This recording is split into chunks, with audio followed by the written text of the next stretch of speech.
Welcome back to CES 2026. I'm Lawrence Ford, here with Grant Schreiber, and we're going to have a fun conversation of what the heck are we doing here? We are here with the World Academy of Art and Science.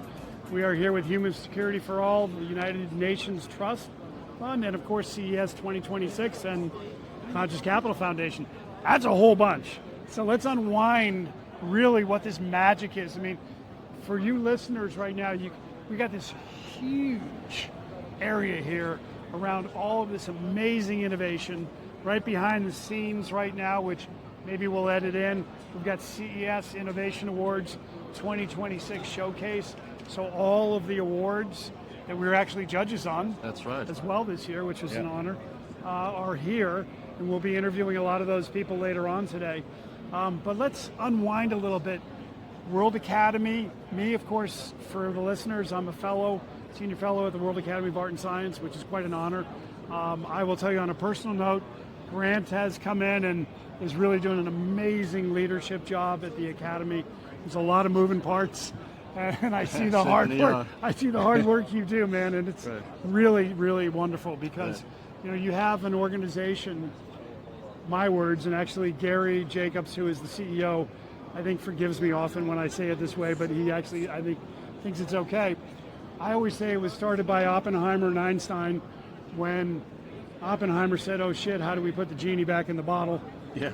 And really bring together some of the brightest minds in the world from the arts and science to solve the world's problems rather than create them. Right. And so when I think of the role that you're in, I mean, sometimes we get caught up in day-to-day stuff, but the role that you've really taken at the Academy is such an important role, and truly not just because you're my friend, but you're doing really an amazing, amazing job. Bringing together a world of leaders of multiple different personalities and incredible gifts to come together to actually make this grow even more and attract the next generation. So it's a long conversation. I'm going to shut up. Tell the listeners, what are we doing here at CES and how does this all weave together? Thanks, Lawrence. It's always great to speak with you. I love your energy. Thank you. We're so glad to have you on board the World Academy. We had fun last night, too, didn't we? We did. We saw some interesting things. The Yeah, challenges that await us with AI, the capacity building that needs to happen to actually service the huge leaps in ChatGPT and other chatbots and AI in general. Fasten the seatbelt on, right? Yeah, there's a lot of building to be done. Yeah. At the same time, as you say, there's a big ethical question because, as you said earlier, the World Academy was founded by people like Albert Einstein and Robert Oppenheimer, who might have put things in the world a little sooner than they wanted to without realizing what the repercussions might be. By the way, for you listeners, that's the correct political way to say what I said. Yeah, exactly. Got to be Well careful. done, Grant. So we're back here for the 4th year running. Thermonuclear devices, little before its time. As a small example, yes. So the Academy was founded in 1960 by luminaries such as Einstein and Oppenheimer.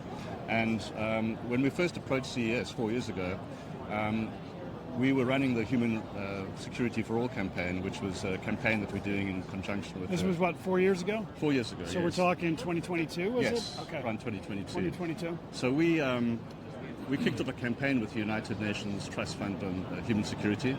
It was the first time that they needed to get the concept of human security out there. Everyone knows about the SDGs.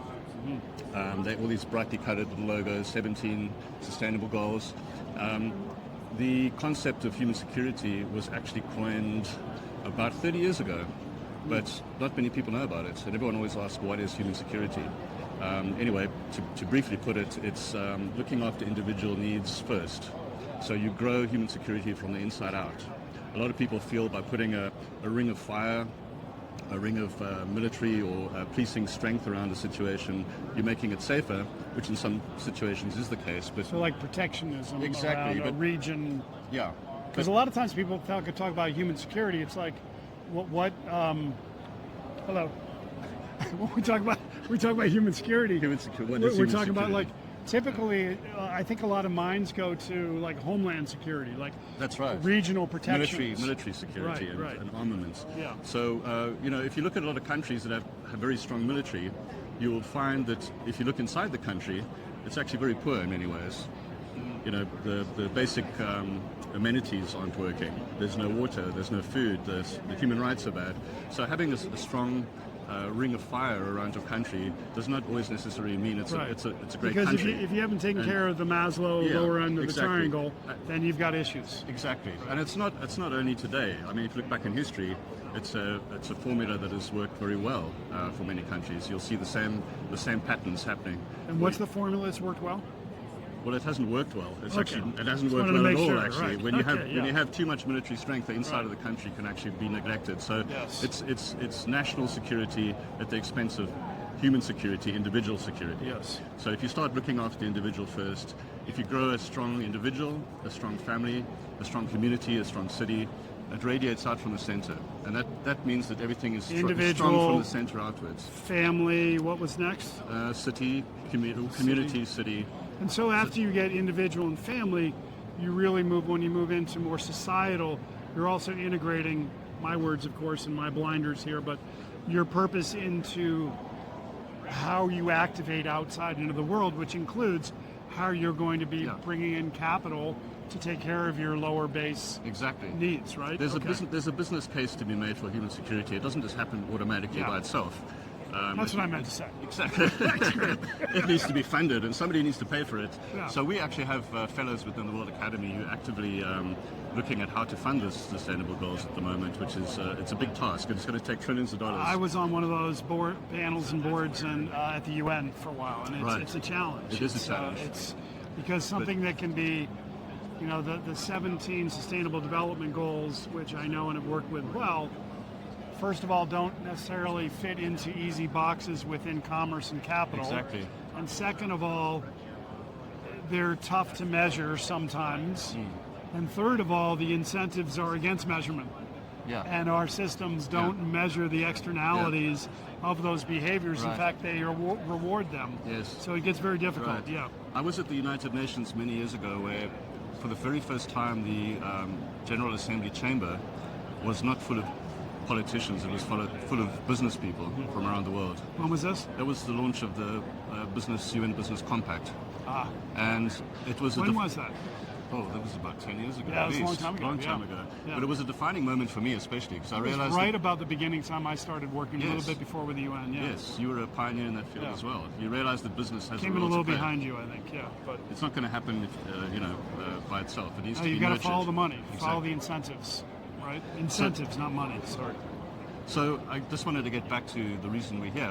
This is the 4th year running now that we're partnering with CES. And Yes. when we talk about 4 years ago, I remember Gary getting all excited and telling me about this whole full disclosure. I really apologize for this, folks, but this CES thing, and I said, sorry, what's CES?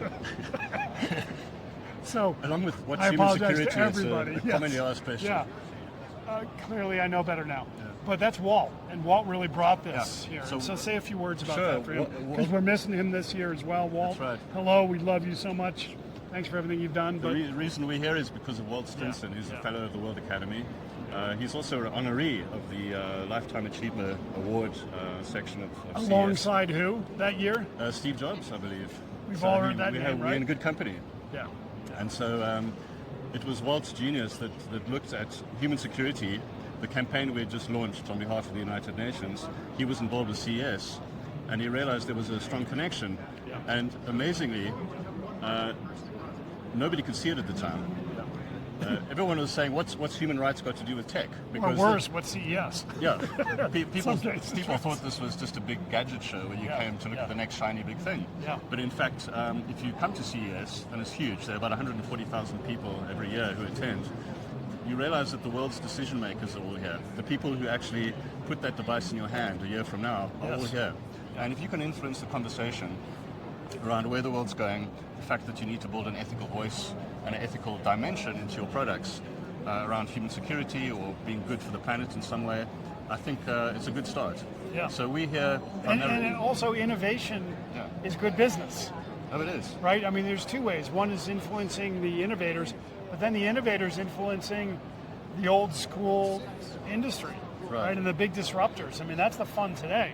I mean, with AI in your pocket, we've got, Einstein in your pocket for pennies a day to be able to scale all sorts of stuff. So if you have good ideas with good intentions, there's great scale today too, and so everywhere around here for the next few days, thanks to our partnership, I'm going to be talking to people who have these incredible solutions for the world, and we need to tell their stories so it can get out, and that's really the essence of this. And when we're taking care of the individual living their purpose, connection with family, and then that expression of their purpose into industry, and then scalability with technology, that's human security for all. Exactly. Technology has a huge role to play in global stability and peace and abundance. If you go around the show, you'll find everything from agriculture to mobility and digital health. And we will be doing some starfish hunting, so stay tuned. Walking around, finding those. Exactly. Okay, here's a question I want to ask you. Okay, this is the question that Grant's going to hate me for, because he's very humble and doesn't talk about himself. But you've got an incredible background. You really do, and it's always the people who talk less who you need to pay attention to more. Sometimes, sorry folks, it doesn't work out too well in this mode, but it's true for Grant. He's done some incredible things in the world, and you've got an incredible background. There's oftentimes as I've gotten to know you over the years, you're like, oh yeah, I was there for that, or I did that, and I'm like, oh, of course you did, Grant. So tell me, since we won't go through that whole history, tell me what's deep in your heart, what's in your soul. Why are you here on this earth? I'll ask the easy questions. That's a real easy question. I think it's a realization that everybody's connected. It started many years ago when I realized, people thought that the climate stopped at the border, and they thought. Say that again. They thought that climate stopped at the border. One more time. That's amazing putting it that way. It's not just we're all connected. We're all connected to the same water, the same air. Whatever somebody does somewhere else in the world to pollute something, it's eventually going to find its way into completely unrelated people and territories. Literally in your biology, you're breathing in molecules of people who've lived here centuries ago. Exactly. One of the defining moments for me was I was in Mauritius, and there was this huge cloud of smoke in the distance. It looked like a volcano had gone off. And I found out from somebody that it was the farmers burning the cane fields to clear them.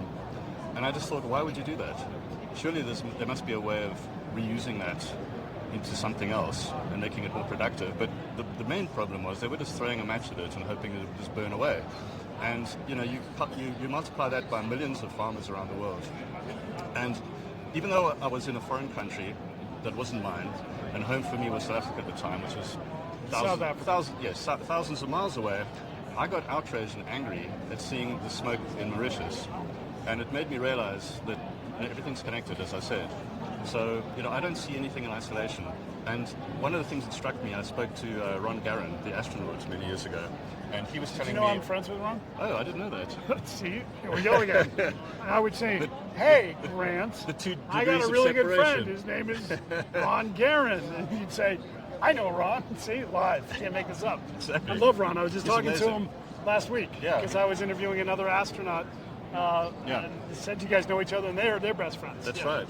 And so one of the things the overview effect. Yes, one of the things they all talk about is this emotional feeling of connectedness to the planet, which you only get when you get up really high and you see the world for what it is, just this blue marble floating in space. There are no boundaries and no borders. And I spoke to him about it too, and it confirmed what I felt. It has to be something, I think, for most people that you feel. You need to be moved by it. I think if you intellectualize it, if you read about it, it could affect you and you might take action, but I think you've really got to experience it firsthand. I always used to say to CEOs, get out of the corner office. You need to get out more. You've got to know your markets. You've got to know who you're dealing with. If there's a problem in the world you're trying to solve, go to the source. Go and see it. I've walked through food markets in Singapore and realized that there are millions of people that are absolutely decimating the ocean in terms of what they're putting out.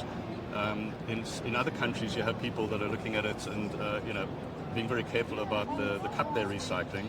But there's so many other bigger problems elsewhere in the world that are at real scale that need to be sorted out. And I think if you're in a certain sector that you want to try and solve with technology or business or anything else, I think you've actually got to go and see it for yourself. So what's the one thing you would say as we wrap up here to the listeners? Like what's on your mind? For what do you think people should hear? I think everyone needs to become a polymath these days. There was a time where people who were polymaths were seen as geniuses, and they were seen as unique. They were seen as foreign in between, and very special. Yeah, and that's where that terrible phrase came. Jack of all trades, master of none. Yeah. Right? And the flip side of that is polymath. That's not an insult anymore in my books. I agree with you. I had that conversation last week with somebody. Did you? Yeah. And I said, look, yeah, so go ahead. I love this. So, with AI, with all the chatbots that you have at your disposal these days, Gemini, Claude, ChatGPT, there's no excuse not to expand your consciousness far and wide, because you can actually manage. We heard from the president of ChatGPT last night at one of the events we were both at, how you can actually have 10 different ChatGPT sessions running at once, solving 10 different problems. Yeah. That's a polymath. It's amazing. And the good news is you don't have to do all the work. I love it. So I think, expand your consciousness. Solutions can come from anywhere, from my experience. I've seen farmers in Central Africa becoming consultants for salmon farms in Scotland, because the lessons they've learned on the ground haven't been thought about by other parts of the world. I think solutions have actually been developed already for a lot of the problems we see. They just haven't been uncovered yet, and I think the more you search and the more you're out there, the more chance you have of coming across something that's a good idea that can make a big difference in the world. So go be you and use that thing in your pocket. Scale yourself all over the globe, become a polymath, because that is the future, and I really love that. It's the present. Sure. And Grant, really Thanks, appreciate Lawrence. you, man, for all you do. We're here because of you, and there's so many people that get inspired and activated in the world with you quietly being humble behind the curtain, and I appreciate you very much, my friend. Thanks for being out there, Lawrence. You got it. Bye.